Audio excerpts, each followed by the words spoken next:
Hello കൂട്ടുകാരെ, മലയാളത്തിലെ പുതിയ എല്ലാവർക്കും സ്വാഗതം. എന്റെ വീഡിയോ നിങ്ങൾക്ക് ഉപകാരപ്പെടുമെന്ന് ഞാൻ വിശ്വസിക്കുന്നു. ഞാൻ ഷോർട്സും ലോങ് വീഡിയോസ് അപ്ലോഡ് ചെയ്യുന്നുണ്ട്. ആവശ്യമുള്ളവർ കാണണേ.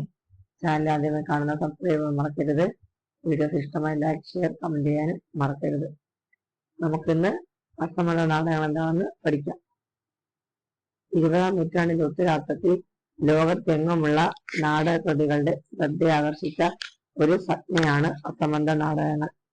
1969 സാമുവൽ ബക്കറ്റിന് നോബൽ സമ്മാനം ലഭിച്ചതോടെ സാഹിത്യാസ്വാദകന്മാരുടെ ഇടയിൽ പൊതുവെ തന്നെ അസമന്ത നാടകം ചർച്ചാ വിഷയമാകാൻ തുടങ്ങി.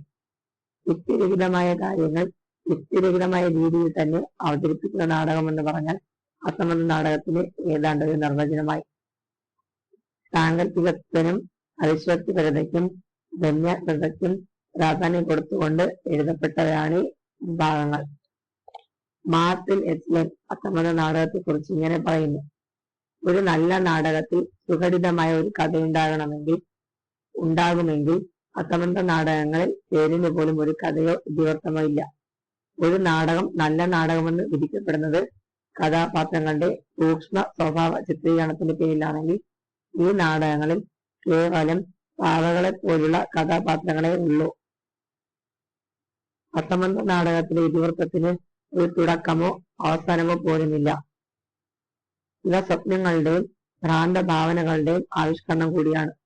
ചുരുക്കി പറഞ്ഞാൽ, ഒരു നല്ല നാടകത്തിൽ ഉണ്ടാവണമെന്ന് സങ്കല്പിക്കപ്പെട്ടു പോന്നിട്ടുള്ള സംഘർഷാത്മകമായ കഥ, നല്ല കഥാപാത്രങ്ങൾ, നല്ല സംഭാഷണം, വൈകാരികാവസ്ഥ ഇതൊന്നുമില്ലാത്ത സങ്കല്പ പ്രധാനമായ ശിഥിലഭാവമായ സംഭാഷണ രൂപമായ ഒരു നിബന്ധമാണ് അസമന്ത നാടകങ്ങൾ.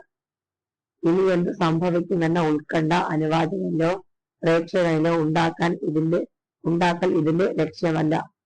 സംഭവങ്ങൾക്കല്ല, സ്ഥിതി വിശേഷണത്തിനാണ് ഇത്തരം നാടകങ്ങളിൽ പ്രാധാന്യം.